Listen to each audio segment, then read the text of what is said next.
सभी को नमस्कार, आप सभी को प्रणाम और आप सभी के आशीर्वाद एवं प्यार से हम श्रीमद् भगवत गीता के आज 15वें अध्याय का अभ्यास करेंगे। सर्वप्रथम हम श्री परमात्मा को नमन करेंगे। ओम श्री परमात्मने नमः। हमने श्रीमद् भगवत गीता शुरू करी अर्जुन विषाद योग पहला अध्याय, और पहले 6 अध्याय में हमने पढ़ा कि ये अज्ञान का, ये जो हम दुखी होते हैं, बार बार विचलित होते हैं, उसका कारण क्या है, और उसका कारण है अज्ञान। और ये अज्ञान को हम कैसे खत्म करें, तो इसका श्री भगवान ने दूसरे अध्याय में सांख्य योग में हमने इसका निवारण दिया। हमें ज्ञान से अवगत कराया कि हम हैं कौन। हम स्वयं सच्चित आनंद स्वरूप व आत्मा है। आत्मा मतलब आनंद हमारा स्वरूप है, और इस आनंद को हमें कैसे पाना, उसकी सब हमें विधि बताई गई।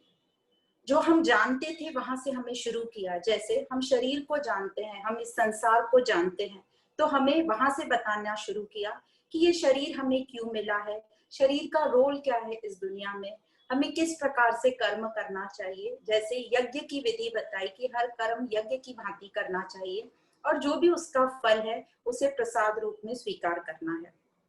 इसके चलते हमारा अहंकार नष्ट होगा, हमारी आसक्ति नष्ट होगी, हमारे में प्रेम भाव आएगा।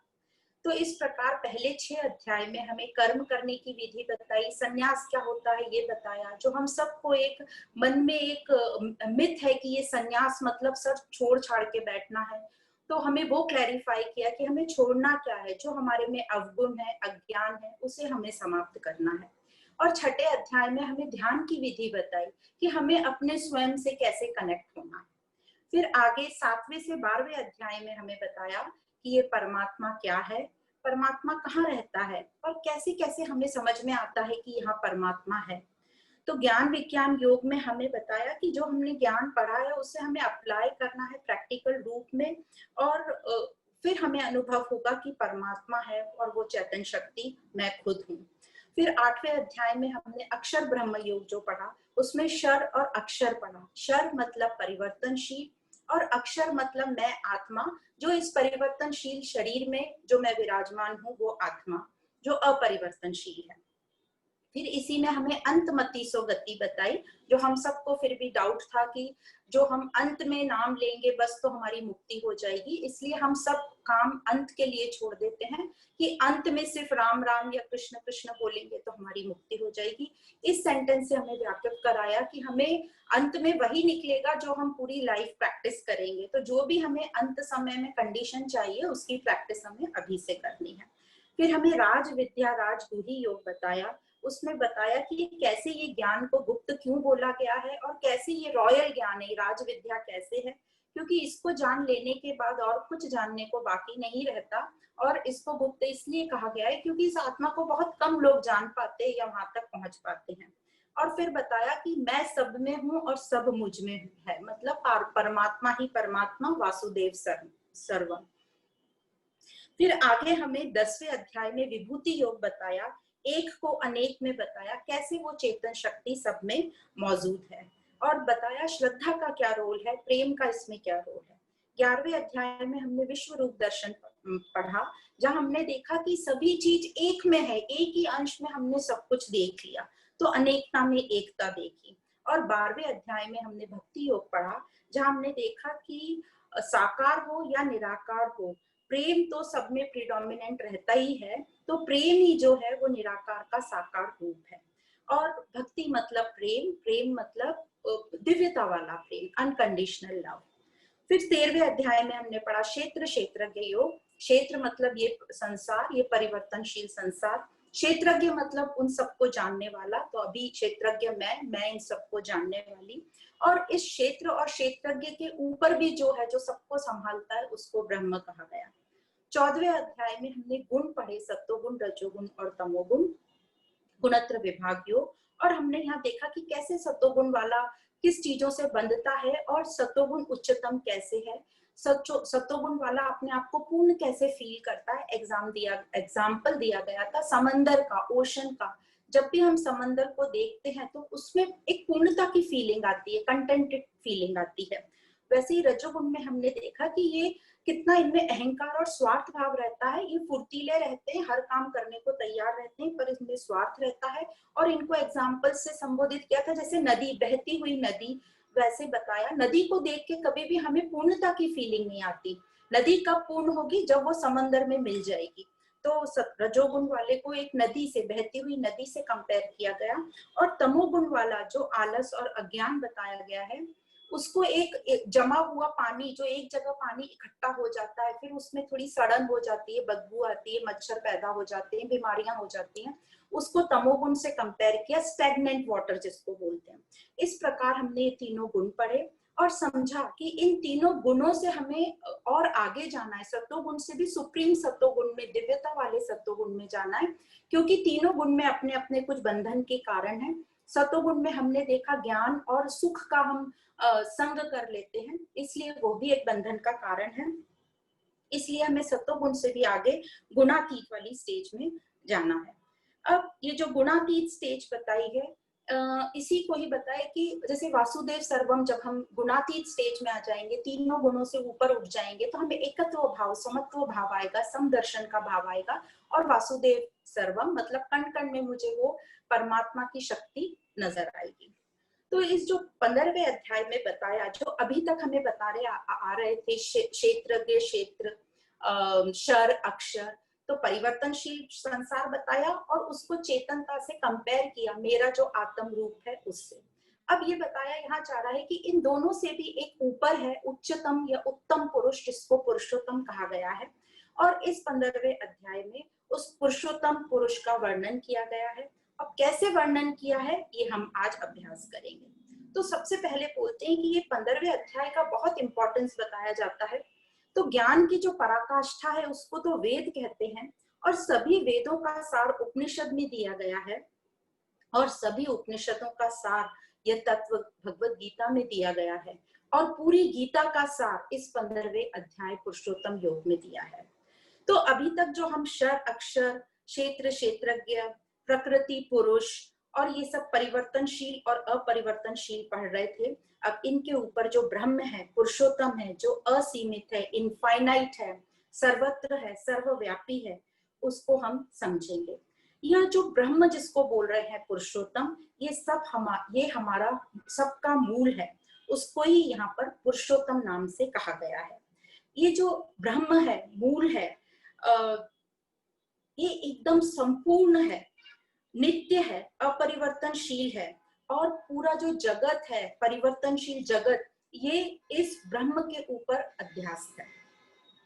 तो मूल में जो अज्ञान का कारण, हम मूल से दूर कैसे हो गए, तो ये अज्ञान इसका कारण है, और इसीलिए हम सुखी दुखी होते रहते हैं।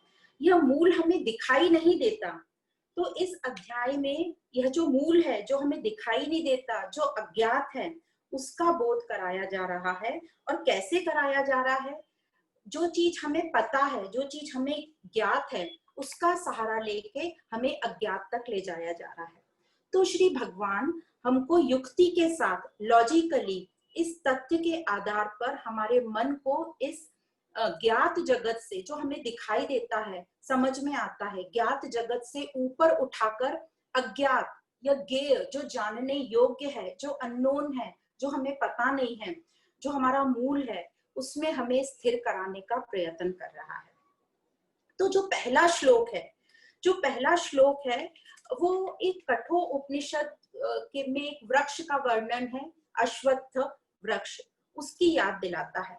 तो जो पहला श्लोक है उसको हम पढ़ते हैं। श्री भगवान उवाच। तो यह श्लोक इस प्रकार है। ऊर्ध्वमूल मध शाखम अश्वत्थम प्राहुर अव्ययम छंदांसी यस्य पर्णानि यस्तम वेद सह वेदविद।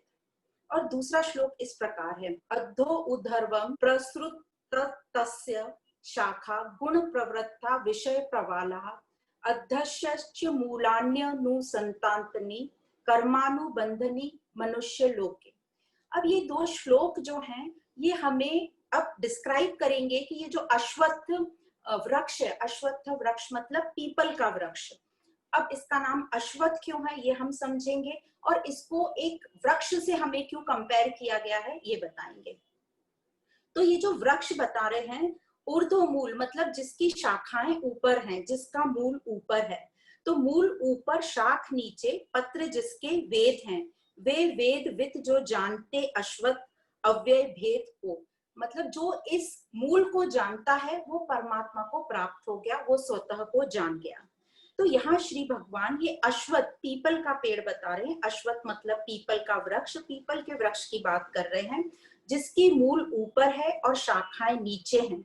अब ये काल्पनिक वृक्ष है, पीपल का तो वृक्ष है, पर जिसकी मूल हमको ऊपर बता रहे हैं वो एक काल्पनिक वृक्ष है जिसको संसार वृक्ष हम कहते हैं, जिसको हम फैमिली ट्री बोलते हैं। तो हम फैमिली में कैसे सबसे ऊपर अपने सीनियर मोस्ट लोगों का नाम लिखते हैं और फिर नीचे नीचे हम जूनियर लोग आते हैं, तो उसी प्रकार यह एक काल्पनिक वृक्ष है। सही में ऐसा कोई वृक्ष नहीं होता जिसकी मूल ऊपर है, पर इसको एक जो हम संसार में पीपल का वृक्ष देखते हैं उससे कंपेयर किया गया है।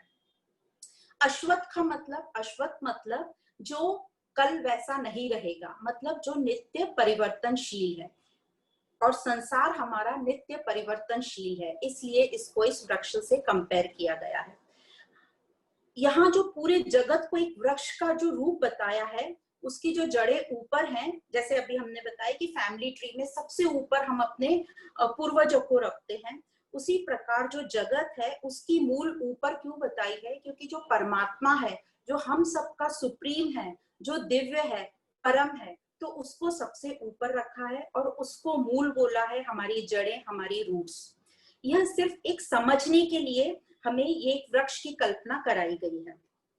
अब इस वृक्ष के द्वारा हम क्या क्या समझेंगे? इस वृक्ष के द्वारा हमें बताया ये परिवर्तनशील संसार जो ऊपर हमें दिख रहा है, जो मूल दिख नहीं रही, अभी हम उसकी बात नहीं कर रहे, जो ऊपर जो वृक्ष दिख रहा है वह है परिवर्तनशील संसार, और जो नीचे जो मूल है वो इसकी जड़ें हैं। तो मूल का जड़ों के साथ क्या रिश्ता है वो हमें बताने जा रहे हैं। और ये जो वृक्ष रूपी जगत, ये जो वृक्ष रूपी संसार उत्पन्न हुआ है, ये उत्पन्न कैसे हुआ वह बताया जाएगा, और उत्पन्न होने के पश्चात इसका पोषण कैसे होता है, कौन करता है इसका पोषण, वह बताया जाएगा। तो ये जो पीपल का वृक्ष है ये एक सुंदर रूपक माध्यम है हमें समझाने के लिए, जैसे मेटाफर बोलते हैं, हमें समझाया जा रहा है उससे कंपेयर करके। उसी प्रकार कई किताबों में शिवलिंग का भी एग्जाम्पल दिया है। जैसे शिवलिंग का हम सिर्फ ऊपर आधा हिस्सा देखते हैं, वैसा की वैसा नीचे होता है आधा, जो हमें दिखाई नहीं देता, पर जो नीचे का हिस्सा है वही ऊपर के हिस्से को सपोर्ट करता है, ऐसा बताया जाता है। तो एक डायग्राम से हम समझेंगे कि ये मूल ऊपर शाख नीचे कैसे हैं, ये अच्छे से समझ लेना। ये काल्पनिक वृक्ष सिर्फ हमें समझने के लिए बताया जा रहा है कि मूल ऊपर है। तो इस वृक्ष की जो मूल ऊपर है मतलब परमात्मा उच्चतम स्थान पर है। अब संसार को वृक्ष कहने का कारण यही है कि उसको हम काट सकते हैं, वह काटा जा सकता है। क्यों काटने की बात कर रहे हैं? काटा क्या जाना चाहिए? जो हम बार बार दुखी होते हैं, हमने जो आसक्ति कर ली, जो हमारा अज्ञान है, अज्ञान के कारण हमने शरीर को अपना मान लिया और गुणों के साथ हमने संग कर लिया। तो इसे काटेंगे कैसे? अब हमने संग किया है तो संग का कारण है, तो इसका सिंपल ट्रीटमेंट है, संग को असंग करना है, और असंग इसको शस्त्र बोला गया है, डिटैचमेंट। पोषण जो है मूल से ही मिलता है, और जो ऊपर जड़ें दिख रही हैं वह है मूल ब्रह्म, जो नीचे शाखाएं दिख रही हैं वो पूरी संसार है, उत्पत्ति और विस्तार, और जो आपको जो जड़ें दिख रही हैं जो ऊपर की शाखाओं से निकलकर फिर से मूल की तरफ जा रही हैं, वो है हमारी वासनाएं, हमारा अज्ञान, हमारी अहमता, ममता, अटैचमेंट, पोजेशन या आसक्ति कह लीजिए। फिर जो लाल रंग की छोटी छोटी कोपलें दिख रही हैं उनको बोला गया है विषय, जो हमारे सेंस ऑब्जेक्ट्स हैं। और इन कोपलों को जल का काम कौन करता है, जल देने का? वो हमारे 3 गुण, सत्वगुण, रजोगुण और तमोगुण। जो आप हरे रंग के पत्ते देख रहे हैं वो पत्तों को वेद बोला गया है, शास्त्र बोला गया है, क्योंकि बिना पत्तों के, बिना हरे पत्तों के जो पेड़ है वह बिल्कुल सूखा और उजाड़ दिखेगा।